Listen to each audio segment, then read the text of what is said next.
want to catch up on all of this. Good morning. Welcome everyone.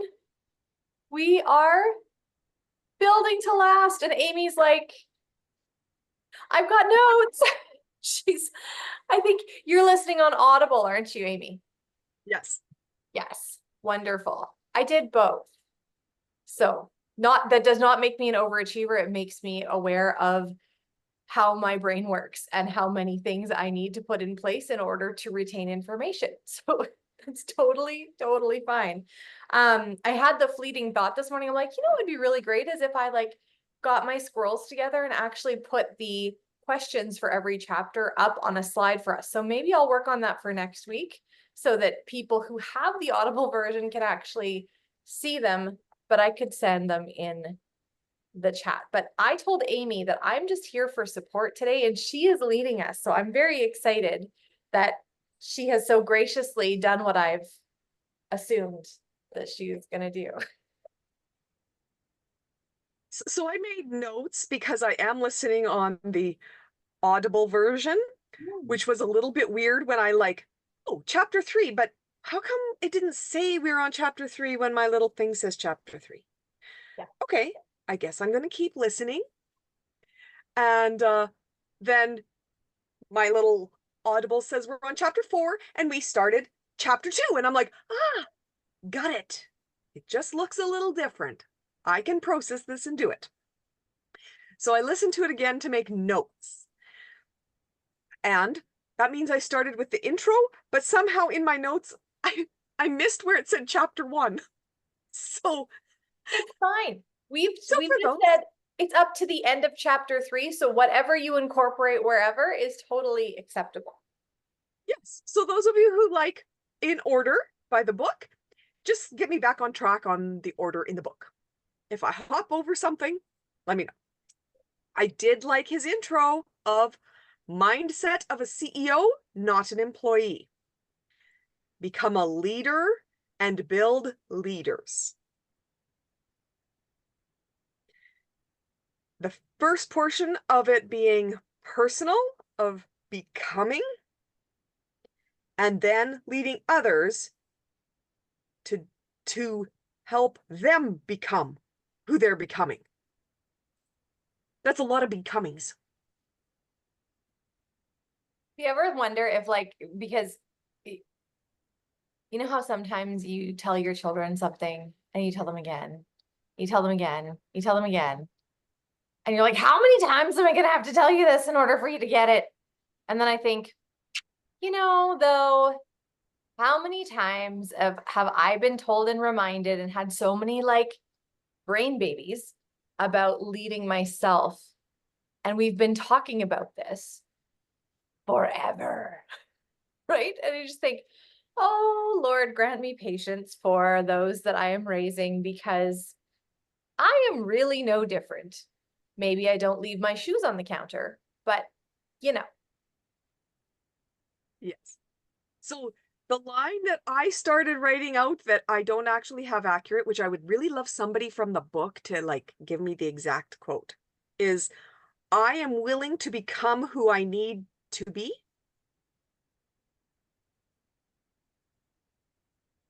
Do you think it's in the introduction? Yeah. Oh, here, maybe. Are you willing to do the necessary work to become the person you need to become? Oh, yes. And then I tried to put it in an affirmation state instead of leaving it in a question state. There you go. And this is under the will this work for you on page 17, if you're wondering. That's where we're at. You say it again. Are you willing to do the necessary work to become the person you need to become?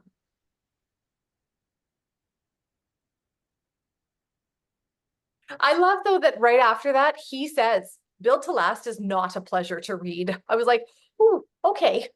We're getting prefaced early on in this short little book that there's going to be a lot of butt kicking. Okay, gotcha. So yes, Amy, if you wanted to actually turn that into an I statement, you could say, I am willing to do the work, the necessary work to become the person I need to become.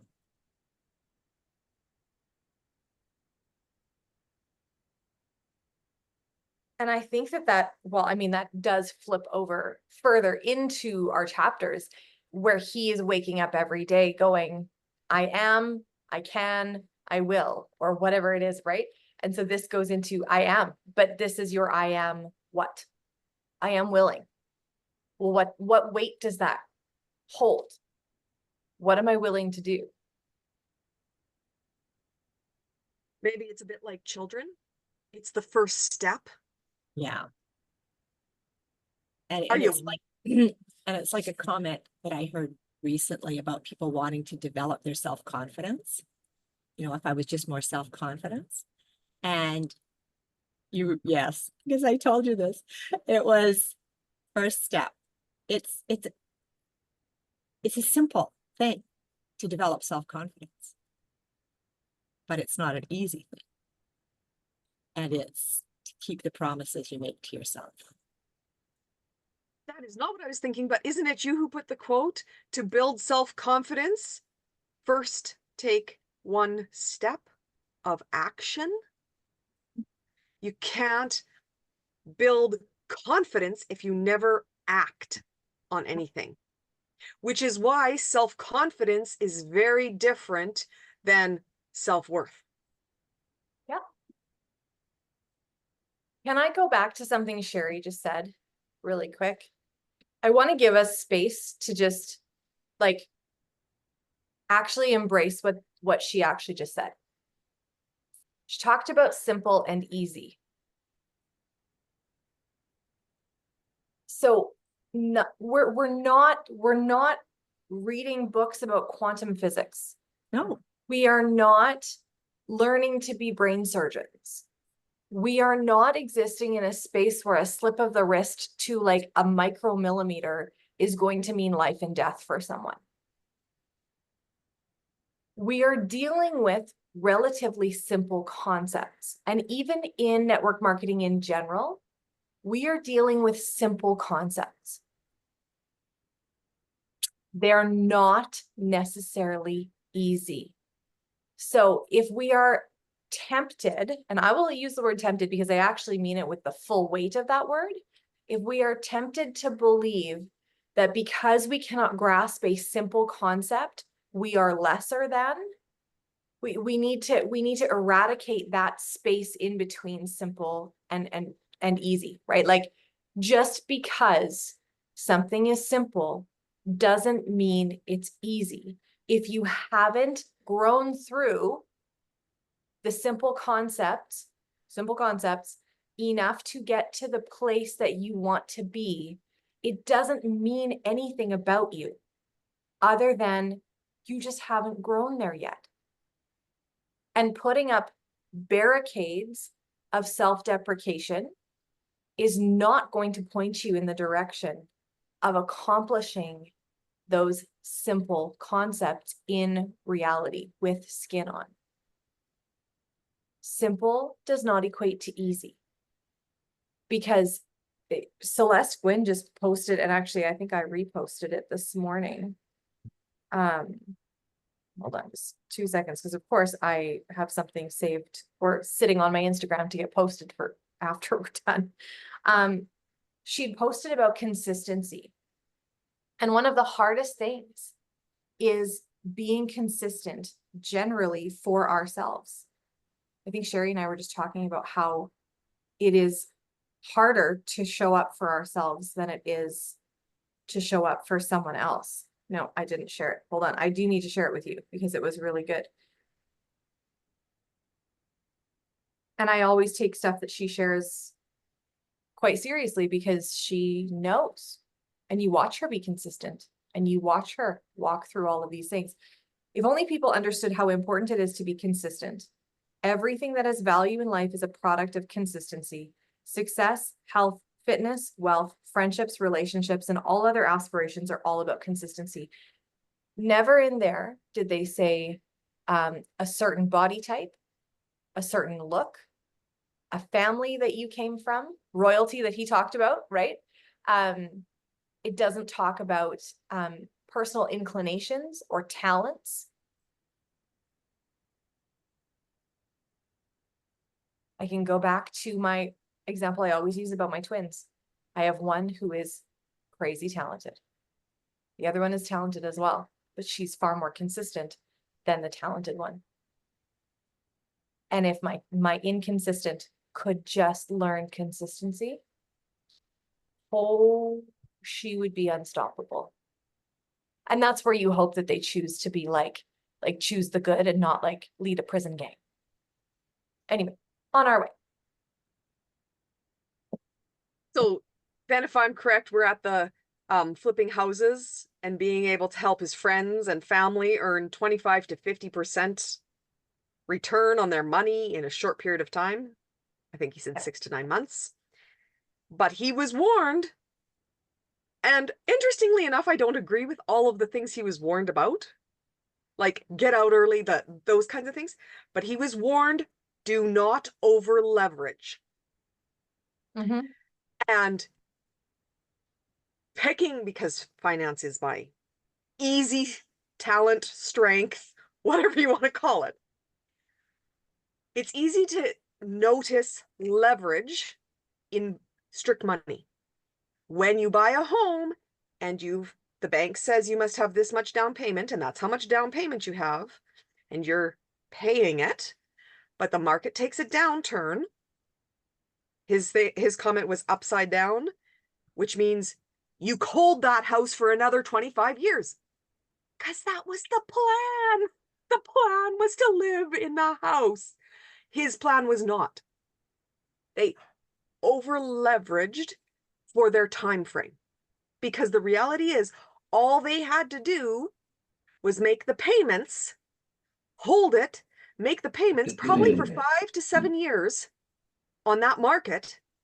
And then they might have broke even. They might have made money. But he didn't have the time. And we leverage time. We leverage that because we're making choices. We're making a choice to be here this morning to talk about this book because we're leveraging it for our mind, to expand it, to work with it. We can over leverage our time. Yes. Oh my I'm God. pretty sure every one of us have read 16 books that we haven't used the action steps in those books, which would be the implementation, which would put us right side up. But that is also why in this business, we talk about action and consistency. Totally. And so I would actually, on the tail of that, I would love to challenge us if I can. I would love to challenge you to be committed to doing the things in the book. Make a commitment. Let this not just be a book, because honestly, if we're going to read them and we're not going to put them into practice, they might as well be trashy romance novels. Right? Because you can get a dopamine hit off of this and be like, oh, that's a great idea. Yeah. Like I could totally see how that would work to build a business. Cricket, cricket, on to the next thing. Utilize these things. There's a reason why the people that we really respect in our business, in our little Plexus business, say that this is the best book that they've ever read about in the industry. There's a reason we're doing this again, because it was done once.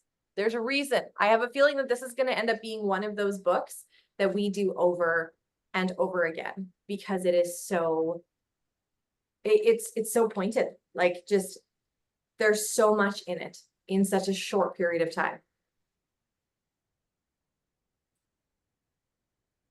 Okay. Anybody else want to add to that little section? Because my next little section is also a little hard.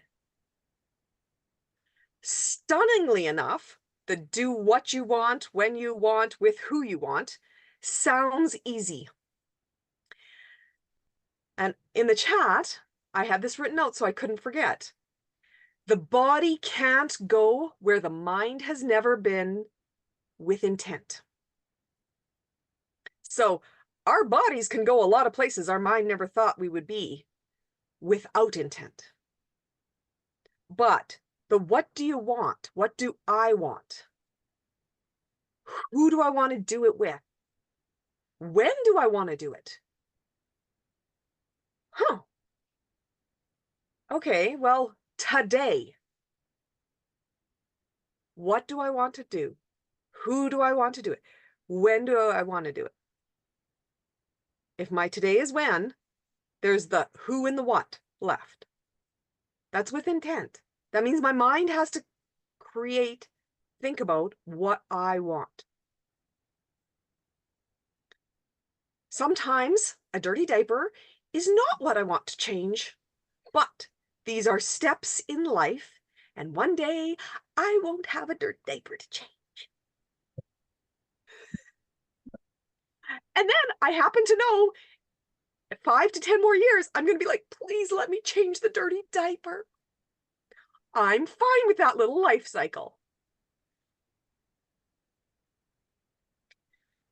I really liked it when he said, what made me rich wasn't the money. And that's directly connected with, because he was doing what he wanted, and he was doing it with who he wanted, and he was doing it when he wanted, and he was spending time with his family. He was really clear on his why. And I think it's so interesting because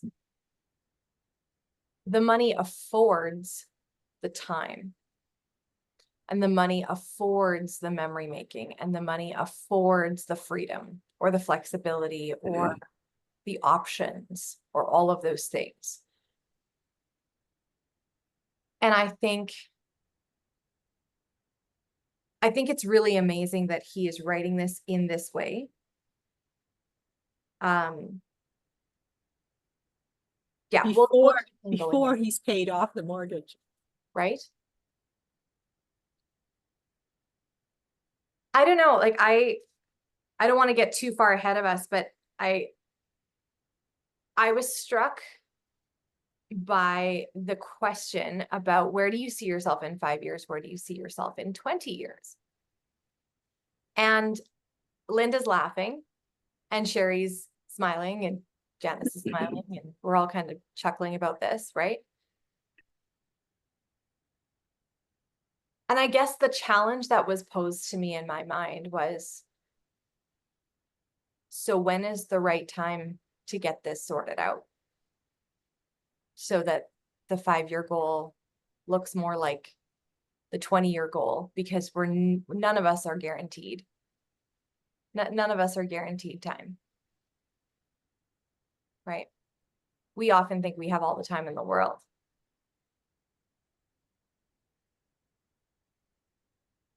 Don't want to go morbid on us this morning, but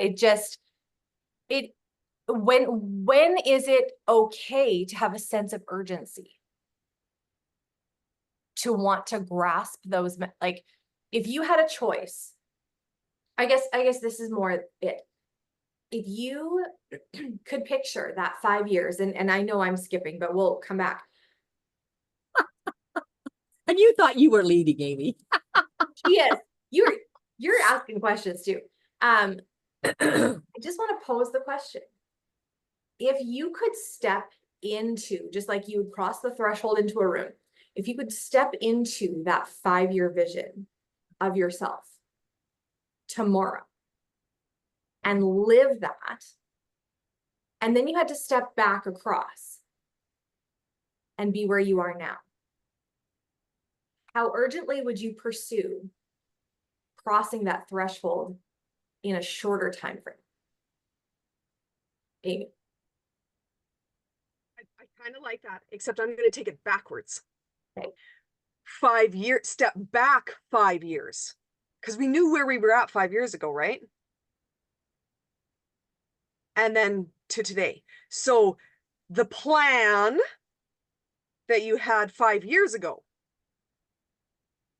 what's it today? Are you that much closer because you've actually been intentional?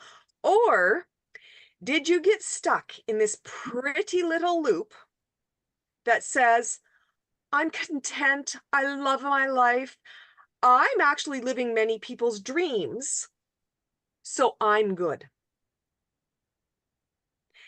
And literally, as I step back, I can say, I remember those sentences in my head.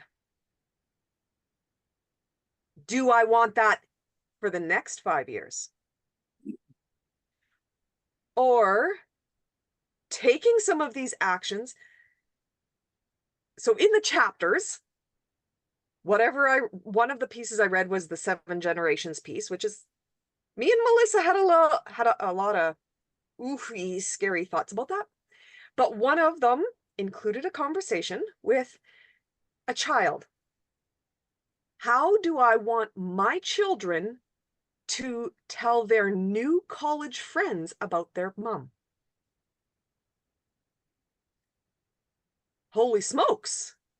Like, so in 5 years, 10 years, like, Chelsea, how do you want your teenagers to talk about you? Right? Like, in the Gold School, they said, in 5 years needs to start with how old are you today? How old are your children? What ages are they going to be? Well, holy smokes, I have kids in college. I've just about missed the window. But I didn't miss the window because I can start right now. So at supper, instead of having a nice conversation about how everybody's doing and feeling and boring, I'm like, so I listened to this podcast. Is Pontius Pilate a saint or an evil spirit? Yeah, yes, let's totally talk in depth. Let's get some opinions out of my preteen teens. Like, let's talk about something. Let's get some meat in this conversation. And Chelsea's like, I just want to not be peed on. She's like, 10 years from now, there is no way that is going down. Except for I've actually seen Chelsea's little pieces of her kids where they're like, I'll pray for you. Like, oh, so sweet. So she's already doing that. But that's the drive to help other people build what they want. That's having those kind of weird conversations that can take off and be very, very rich. But it means being brave enough to start the weird conversation. Again, simple, not easy. Absolutely. So leading self and leading others and leading family. The simple philosophy, but what's the rest of that sentence? Where are we? Yeah. Is this after his annual earnings? Oh, yes. Because So we're into earnings is nice and gives credibility to the book, but is all just pretty numbers. yeah. They're very pretty numbers.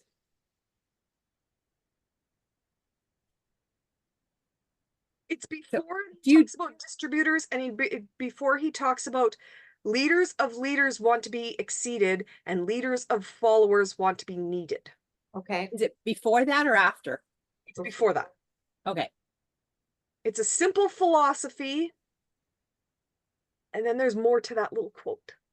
The leadership and relationships, Maybe just after that. maybe before that. The function of leadership is to produce more leaders, not more followers.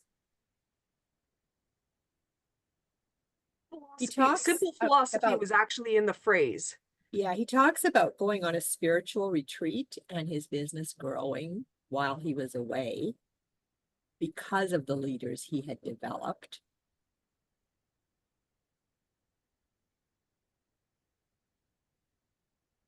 And then he started training for corporate. Oh, a simple philosophy. I realized that what I had to offer was valuable. It's a missing piece in our industry that so many would-be leaders just like you need. A simple philosophy with basic principles to follow, teaching you how to grow a business that's built to last. Is that the piece? Yes. A simple philosophy with basic principles. Yeah. Except he doesn't give them there. They're to come. To come.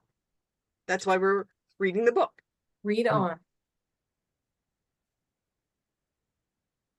So then he talked about the leaders that sit in the back of the room that cheer on the people that they helped lead to get onto the stage. Yeah. Which in a recent discussion, we talked about that. Yeah, he says leaders of followers always want the spotlight. They want to be up on stage. Leaders of followers lead people who are dependent. They get continual questions, emails, texts. I actually wanted to talk a little bit about that portion because we can't forget that he is talking about this, him going away on this retreat. This wasn't like when he had a baby team. This was after he had recruited and developed and trained leaders. And he probably wasn't surprised that he didn't have any messages because he had created that culture with his team. And I think often in the journey, we can, kind of like what Amy was talking about, be like, oh, I have more than, a lot of people and I am satisfied. And like, who am I to say that I don't have enough? Like, we can actually choose to check out a little bit, and we want to grasp that I'll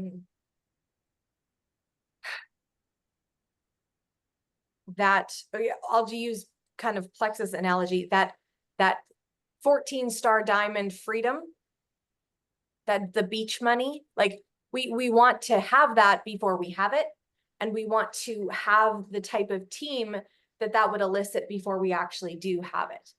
Now, is it possible that you could leave a baby team without them messaging you? For a short period of time, but they're babies. You can't leave toddlers alone. It's not a good idea. Tweens. You can only do that if you leave them with a babysitter. A responsible adult. Which means that you are making a plan for who's taking care of the team while you're on your holiday.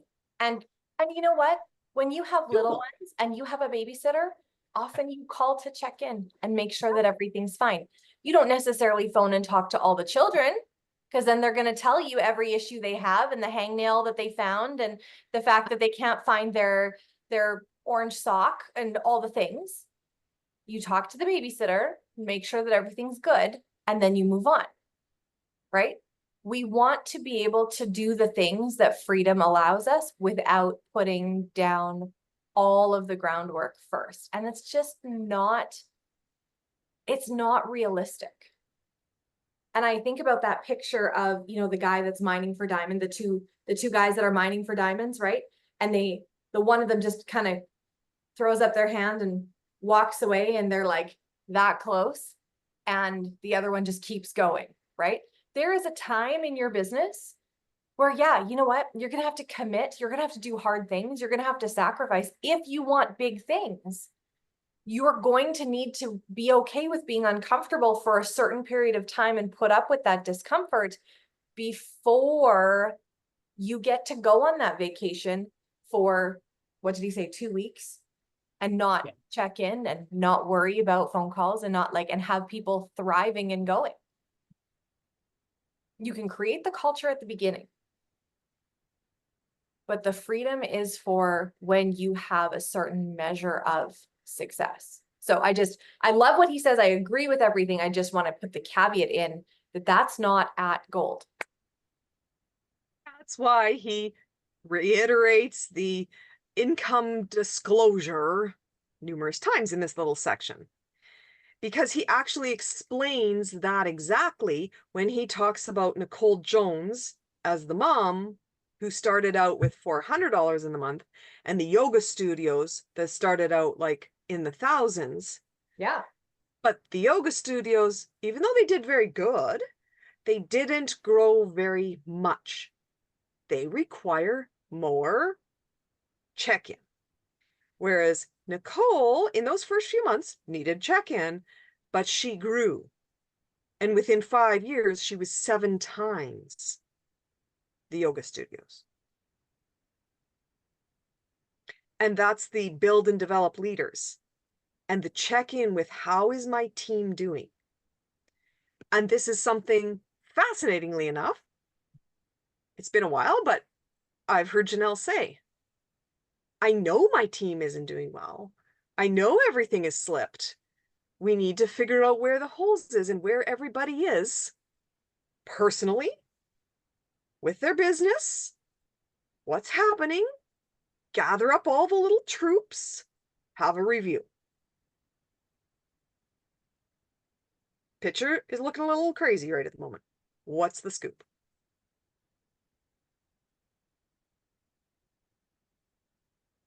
Yep, absolutely. I think So, I think it's interesting that he talks about becoming a leader of leaders, not just leading yourself. And he says at the end of the chapter, he says, what you need to be thinking in the morning when you get up, all through the day and until you go to bed at night, is I'm looking for leaders. I'm looking for leaders. I'm looking for leaders. Right? Personally, I'd rather have one true leader than 100 people who are half in. Reminds me of Genevieve all the time. When she said I can't remember if it was at our Jewels of Excellence training or if it was Diamond Sprints, but she kind of took off the I'm corporate and I'm professional for just like half a second. And she was like, you get all these people and you dupe them into getting into your boat. And you're like, it's okay. It's fun. We're just all going to get together and we're going to have a party. And you don't need to worry about doing a whole lot of work. I'll do it for you. But then the boat starts to get really heavy and they bring in their friends and they tell them the same thing. They're like, you don't really need to do a whole lot of work because she's going to do it for us. And it's just really great. And we get to sit here on the boat and the scenery is nice and the water's fine. You can dip your hand in and you are rowing the boat and you say, why won't these heifers row? And you just kind of go, the heifers aren't rowing because you told the heifers they didn't have to row. They got on the boat and they weren't that heavy at the beginning. Don't dupe your people into thinking that you can do all of the things for you. Yeah, bring some customers in, but my goodness, do yourself a favor and find some leaders who will pick up an oar and row with you. Then you don't have to get mad because the heifers aren't rowing. My gosh, we all died. I think somebody made her a pencil case, like a little bag that said row heifers row or something like that. Oh my gosh, it was so funny. So funny. Anyway. So that's part of action steps for chapter 1. Make a list of the leaders you admire in your company, within the networking industry as a whole. And the first one that came to my mind was Eva.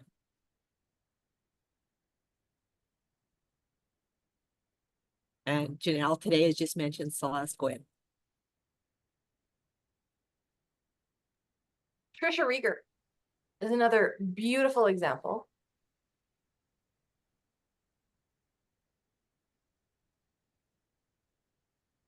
Brittany Howard and Christina Williams. Yes, Amber Miller. Absolutely. Lori Bradford. She's not quite as out there, but like she's so. I love Lori Bradford. I do too. She's so fun. Oh my goodness. And by the way, I know that most of you know this, but if you're ever in a place where you're like, there's Lori Bradford, or I think that's Amber Miller, go to them and say, hi, I just really wanted to meet you. You will have no words and it will be celebrity starstruck. and they're okay because they're humans and they want to meet you and they want to love on you. And like, yeah, we are so blessed. We really are. We truly are so blessed at the leaders that we have. I can think of very few that I have encountered who have not been who they've projected themselves to be. And that's the thing, is that you can't grow a business like ours. You really can't. You can't grow a business like ours to Diamond and not be authentic. And you know what? I would say that the inauthentic ones probably But you you're don't not going realize to who they stay are. there. Well, or they're there because they have like adequate legs by accident, but you're not going to know who they are because they're not going to be, their notoriety is very small. Right? I do want to share it because it was just so funny. I'll do it real quick. 2 years ago at the Ohio, I don't know if you know Taylor and I'm forgetting her name now. Sarah Taylor, that's her name. Oh, yep. And her husband has a YouTube channel called Blimey Cow. And that's how I knew about them, was from Blimey Cow. And I had actually heard about Plexus before I heard about Plexus, if you know what I mean. And so I had seen them one time. Anyways, but the dots connected later because I love this YouTube channel called Blimey Cow. It's so funny. And I put the dots together. I'm like, oh, she's probably here. I wonder if I'll see her here, you know? But I was just kind of, whatever, going about. And then I see her and her husband come around the corner. And I literally, it's like I fell apart. It was a little embarrassing, but they come around the corner. I'm like, oh my gosh. And then they're looking at me like, do we know you? And I was like, oh my goodness, how silly. You probably don't even know who I am. And I did the whole typical fangirl thing. It was awful and embarrassing. And then I said, I love your channel so much. Oh my gosh. And I started crying. That's the And reaction. I I started have no idea what crying. you're talking about. I would never react in a. Janelle. I totally get you because I have a terribly embarrassing story about that. But yes, So I start crying, and then her husband's like, looks at her, looks at Sarah, he's like, wow, I don't think we've ever had anyone cry before. And so they, they let me take a picture with them, and I just felt so embarrassed, but I was also very happy. But it's a very niche YouTube channel for homeschoolers, people who grew up homeschooled. And were you it's pregnant at that point? no, I wasn't. I was gonna say that could have been a really great. Be like, I'm just, it's fine. Yeah, I couldn't even blame it on the hormones because I was not pregnant. I was just starstruck. Starstruck. Say you haven't had a true fan moment until you've cried in front of and Yeah. not being able to speak. But I just, you always play out in your head, oh, I'm not going to be one of those people who embarrasses themselves. But then you are. Mm. And it's extremely humbling, but I also would have no regret. So. Oh my gosh, I love Now it. they remember Thank me you. as that girl who cried. They probably won't, because they probably will have it happen again. So Well, Chelsea, they did remember me because I saw them again the next year, and they're like, "Oh, hi!" I was like, You're the girl. Love it. Hey, stand out from the crowd however you can. anyways, yeah. So that's my story. Thanks for sharing that, Chelsea. It actually made me feel way better. That's good. we gotta move it along because we're just finishing chapter 1. So then the homework of saying, I'm becoming a leader of leaders. I'm looking for leaders, not followers. I am a leader. Everybody's here, therefore, every one of those statements is true. Can I just say, just quickly, I'm becoming a leader of leaders. That takes practice. You are welcome in this team. You are welcome to lead at the forefront. If you have one person on your team, if you are just starting, if you have 7, if you have 17, it doesn't matter. Practice being a leader of leaders to your peers. How many times have we told our children, be a good influence at school? It's not because they brought all those children to school and they're their friends. It's because they're their peers and they can lead this way. Okay, we're moving forward. Build to last and legacy. And legacy is not money. Legacy is in the heart and the soul, and it affects 7 generations.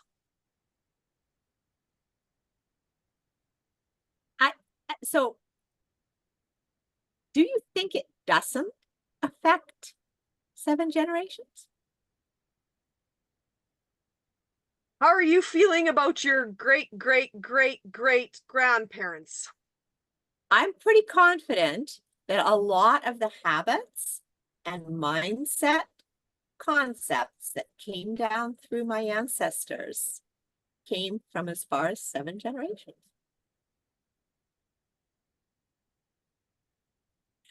The things that they had to learn and go through to become who they became, the reasons that they chose to leave homelands and move to Canada, the grit that took, the independence, I think all those things came filtering down.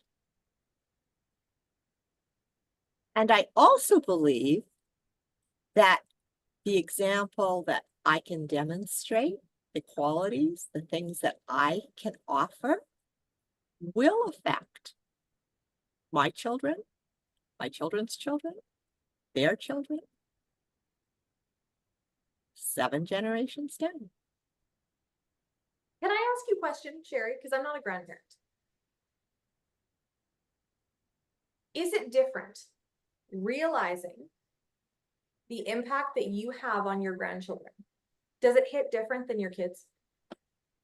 That's interesting. And mostly the interesting comment, or the most interesting one I can remember at this moment, came from a daughter-in-law, because my kids know me. So they're not taken by surprise. So when I take off with a friend to go to South Africa on a photo tour, my kids are like, oh yeah, that's mom. My daughter-in-law was like, oh my God, that's amazing. That is such an example of doing what you really want to do and letting us all know that we can too. Mm-hmm. Yeah, makes a difference.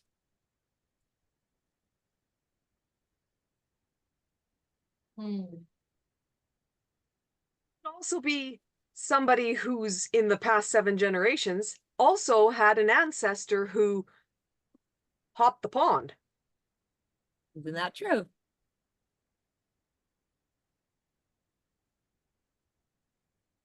I think we all. My grandfather came from Scotland. Yeah. Did that 7 influence? generations is actually the ones who didn't do that. But 7 generations back, there would have and could have been personality qualities and characteristics that therefore allowed my grandfather to think it was possible.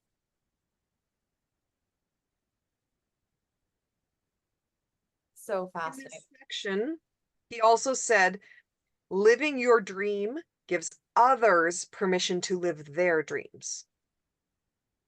In your community, in the people around you, not necessarily up and down in generations, but also in general.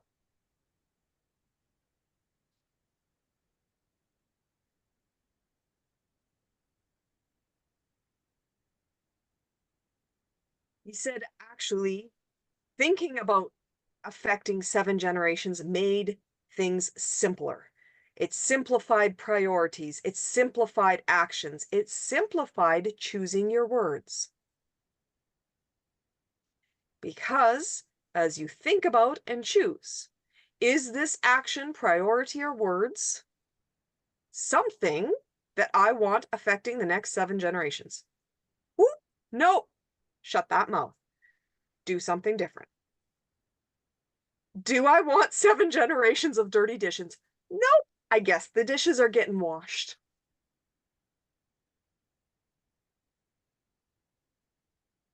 So something that I'll be really vulnerable about, and it's something that is made me really sad, is that the connection that I have with my son Yoshi is not very strong. And I wasn't really aware of it too much until I started really feeling him pulling away. And he's only 5. I'm like, what the heck? This is heartbreaking. And some of it has to do with me spending a lot of time with Asher and not being able to do as much with him all the time. But another part of it is that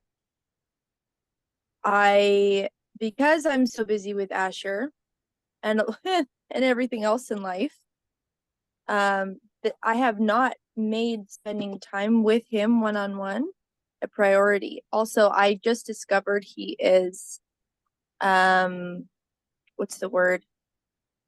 A sensory seeking child, which I couldn't put into words why he is the way he is, but a lot of the things associated with sensory seeking is incredibly triggering to me on a regular basis, and it's hard for me to enjoy the time that I do spend with him because I'm trying to, show him love and affection, and he wants to be aggressive and incredibly silly, and that is normal for a 5-year-old boy. But I discovered that I was also sensory seeking as a kid, and I guess I was not enjoyed for those traits. And so that also passes down, where I was not enjoyed for those traits. And so naturally, my trigger is to not enjoy and to be triggered by those things that even I did as a kid. And so having to do some deep work, and it's hard, but I'm thinking like 10 years down the road, I want to have a 15-year-old who knows that he's loved by his mom and who feels connected to me and who knows that I value him and enjoy him. And so the work starts now, and the intentionality starts now. And it should have I should have started a long time ago, and I have been trying, but there's just moments when you're racing ahead and then you realize, whoa, something fell out the back of the truck back there, and gotta go pick it up and make sure it is securely fastened so it does not happen again. So that is yeah, that, to be completely vulnerable, that is something that I've wanted to think about. And I want him to feel enjoyed, and I don't want him to feel more enjoyed by someone else than his mom. Not like it's my job, so to speak, but I want him to be able to trust me. And I don't want him to trust his peers above trusting his mom or dad, you know what I mean? And so yeah, that was because I see him being enjoyed by a lot of people here at camp, and I was like, wow, I need to enjoy him like that. And it was very convicting and humbling and humiliating.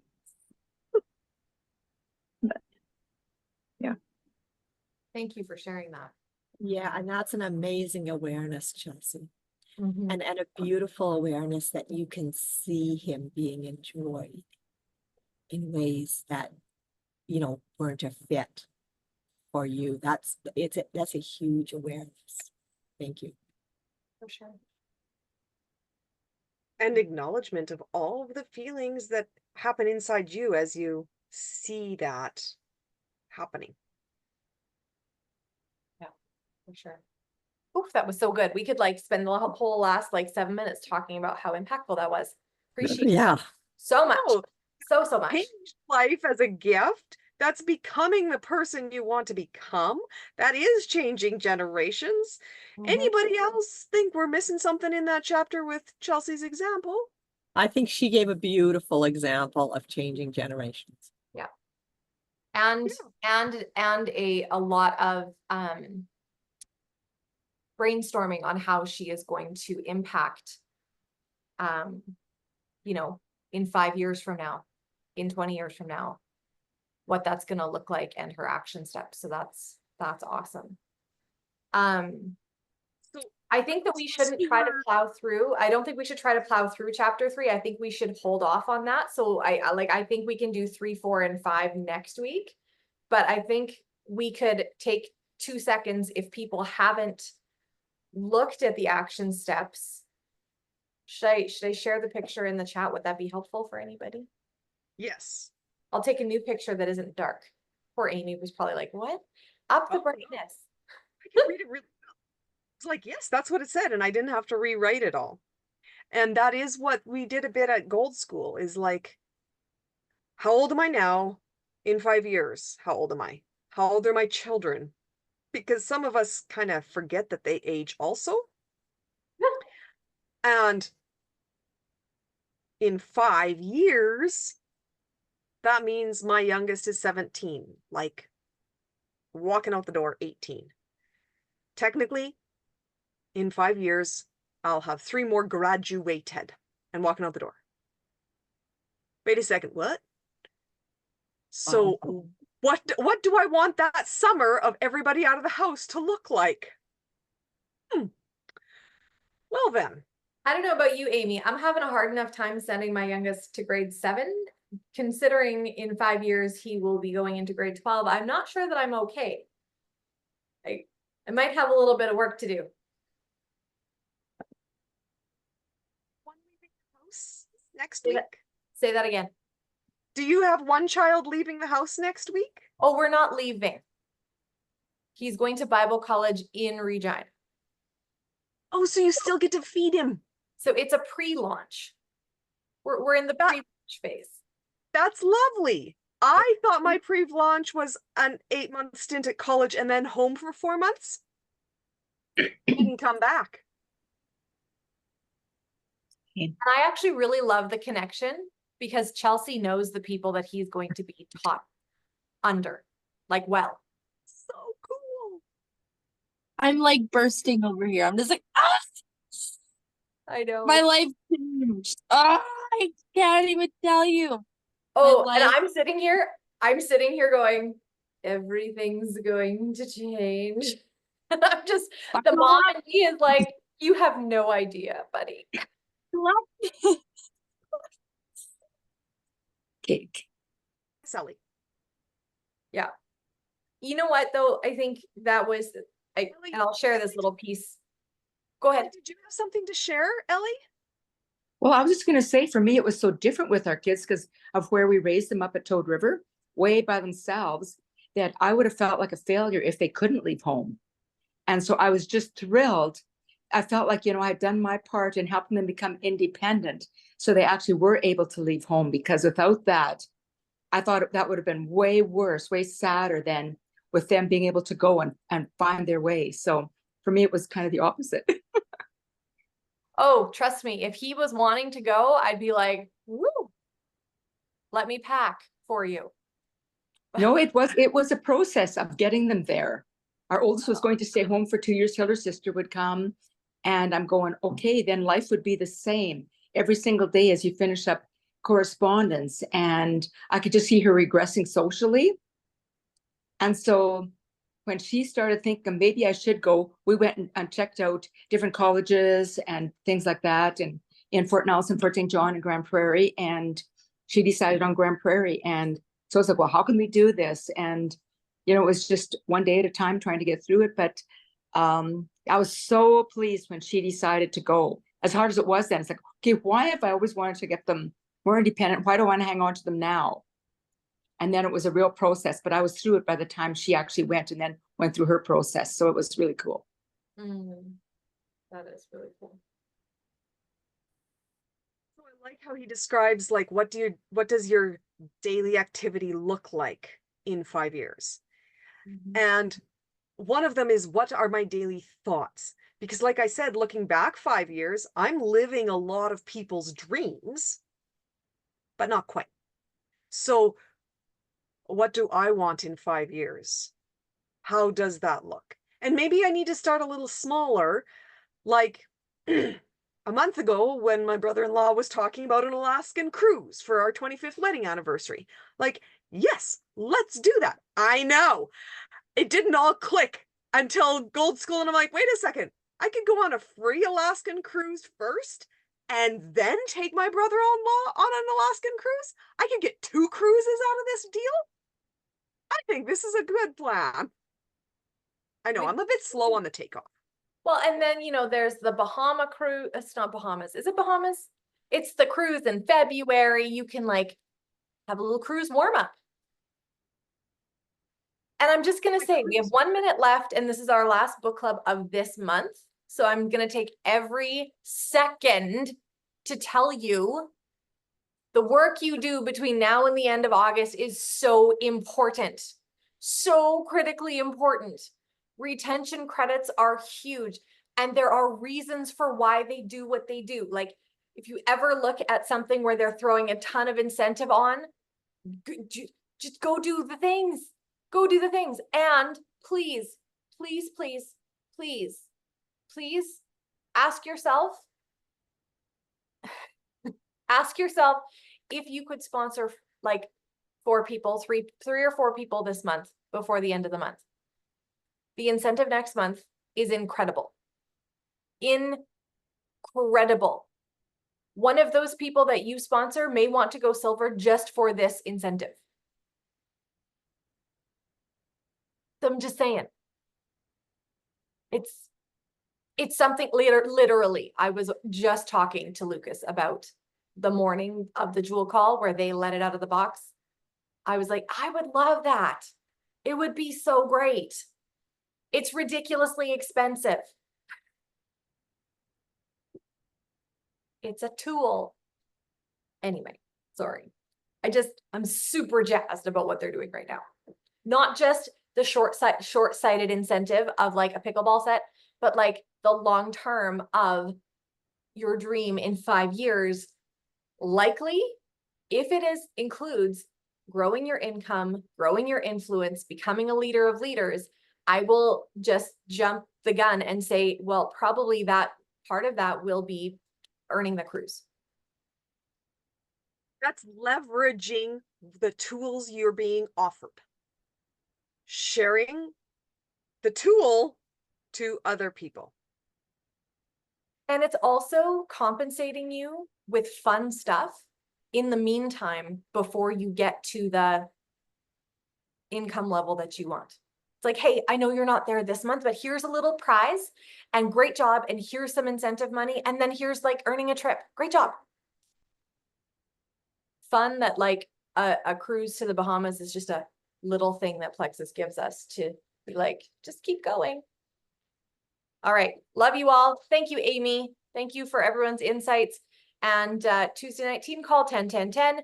And we'll see you back here again next Saturday morning. Have a great day, guys.